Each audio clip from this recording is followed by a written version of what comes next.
We now begin our discussion of the book of Job, which deals with the question of why do righteous people suffer?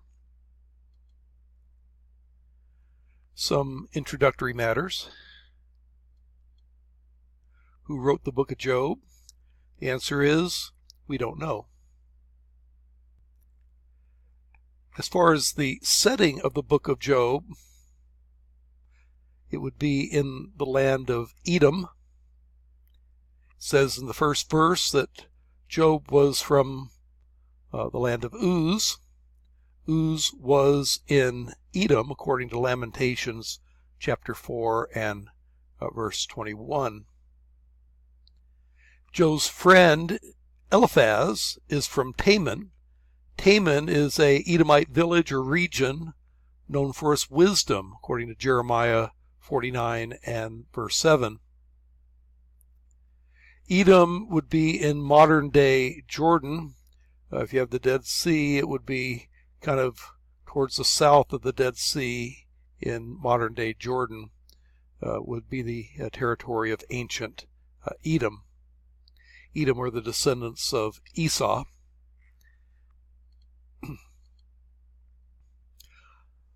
One of the big questions is the genre of the book of Job. Is Job to be considered history, or is Job to be considered fiction? And there's evidence in both directions.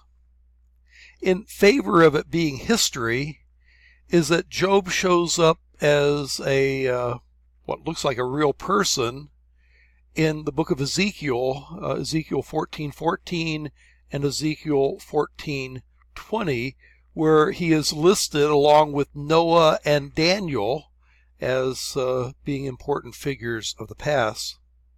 See, in Ezekiel 14:14 it says, even if these three men, Noah, Daniel, and Job, were in it, they would deliver but their own lives by their righteousness, declares the Lord. And so these three men, Noah, Daniel, and Job, were considered to be men of righteousness. Likewise, Ezekiel 14:20, even if Noah, Daniel, and Job were in it, as I live, declares the Lord, they would deliver neither son or daughter, they would deliver but their own lives by their own righteousness. And so if Noah is a historical figure, and Daniel, and I should mention that there's some debate whether this is the Daniel of the book of Daniel, or whether this is a Daniel known from Ugaritic literature. I think it's probably the Daniel of the book of Daniel, but we'll discuss that later. But in any case, if Job and Daniel are considered historical figures, well then Job would be listed here as one as well. In favor of being fiction, though, is that the dialogues between Job and his friends are all in high poetry. Now, I don't know about you, but I've never had a dialogue with anyone in high poetry. Now, I'm not very poetic, so I might not be the best example, and you might be able to get away with it in, say, rap better than in rhyme, where you have to think of, well, you know, what rhymes with orange, and it's awfully hard to come up with anything that rhymes with orange other than door hinge. And so, but still, having page after page of dialogue in high poetry seems unlikely. And so I would submit that perhaps the best way to understand Job is to say that, well, Job goes back to a historical basis, but it has been retold in a poetic way. It's a poetic retelling of a historical event. That accounts for the unlikelihood of people dialoguing with each other in high poetry.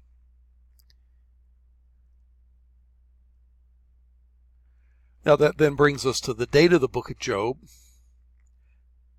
The date of the historical events that underlies Job would seem to be pretty early, perhaps around patriarchal times, again ballpark figure 2100 to 1500 BC. But then the date of the poetic retelling could be most any time, perhaps in the time of the monarchy. We had the discussion in Genesis about the term Chaldean. Chaldean doesn't show up as a historical term in extra-biblical literature until the mid-800s BC.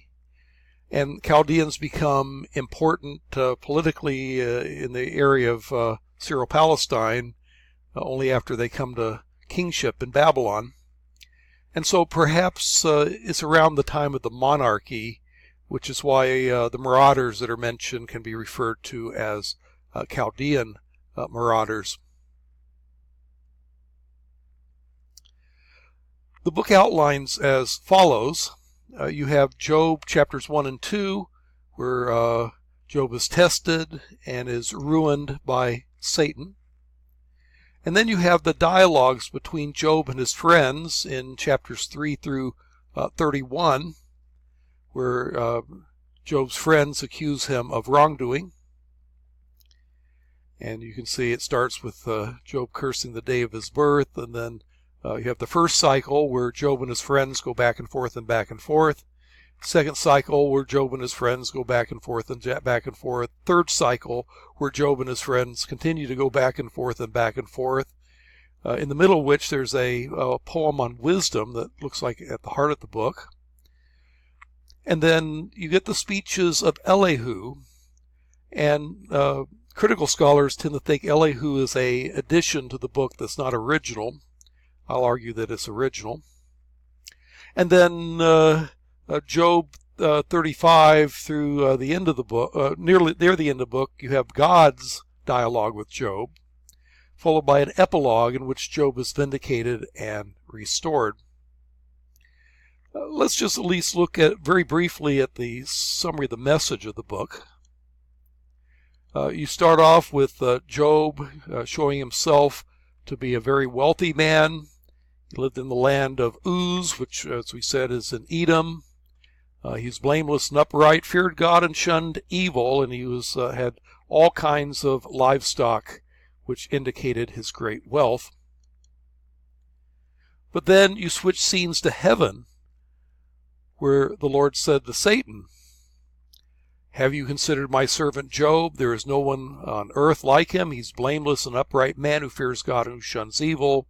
Satan retorts, Job doesn't fear God for nothing. You put a hedge around him, but if you take away his blessing, if you take away his flocks and herds and those things, strike his hand, everything that he has, then he will curse you. And so Satan is given permission. Very well, everything that he has is in your hands. Only the man himself do not touch. And so disaster after disaster then falls on Job, where the Sabians attack and carry off much of his wealth. And then another messenger comes and tells him that fire from God fell from the sky and burned up the sheep and the servants. And again, only the messenger escaped to tell the story. Then another disaster, that the Chaldeans formed 3 raiding parties and carried off his camels and put the servants to the sword. And then finally the fourth messenger comes and says that your sons and daughters were feasting wine at the oldest brother's house, and then suddenly a mighty wind swept in from the desert and struck the 4 corners of the house, and it collapsed on them, and they are dead, and I am the only one who has escaped to tell you. Well, how is it that Job is going to respond? Will he do what Satan says and show himself not so righteous? Well, at this, Job got up, tore his robe, shaved his head, mourning rites. He fell to the ground in worship and said, "Naked I came from my mother's womb, and naked I will depart. The Lord gave, and the Lord has taken away. May the name of the Lord be praised." And in all this, Job did not sin by charging God with wrongdoing. But then Satan is allowed to test Job a second time. God says, have you considered my servant Job? No one like him. He's blameless and upright, and he still maintains his integrity, though you incited me against him to ruin him without any reason. Skin for skin, Satan replied. A man will give all that he has for his own life, but stretch out your hand and strike his flesh and bones, and he will surely curse you to your face. And so, very well, the Lord said to Satan, then he is in your hands, but you must spare his life. And so Satan goes out, afflicts him with painful sores from the soles of his feet to the top of his head. And Job took a piece of broken pottery and scraped himself, basically scraping the pus out of his skin as he sat among the ashes. His wife comes along and says, are you still holding on to your integrity? Curse God and die. But Job replied, you're talking like a foolish woman. Shall we accept good from God and not trouble? And the narrator comments, in all this, Job did not sin in what he has done. So in this case, Job seems to pass all the tests. He doesn't blame God. He rebukes his wife, who tells him to curse God and die. Of course, that raises the theological question for us, does God still test people's faith today? And I would say yes. This has happened throughout Scripture, from the time of Abraham, who was tested with the command to offer his son Isaac up on Mount Moriah, to the Israelites in the wilderness. Even Jesus was tested. If we pass our test of faith, then we can be a testimony to others. I remember years ago, I had a daughter that contracted leukemia, and it was a very difficult time. She nearly died a couple times. And as we went through that ordeal, I am gratified to be able to say that there were people that said to us that they were so impressed with the faith that we were able to show and express as we confronted that ordeal. So we had a test of our faith, but it allowed us to be a witness to how God can encourage people in times of trial. Conversely, if we fail our test of faith, well, then we can learn from that. If we find that our faith is just a house of cards that has fallen down, well, we can go back and rebuild it on a somewhat more solid foundation. And it's kind of like a test in a class. If you fail a test, well, that shows where you need to work harder and do better. And so even failing a test of faith can have a positive purpose. Well, it looks like Job has passed his test of faith, but that conclusion is going to be challenged in the next chapter. But for that, we await the next video.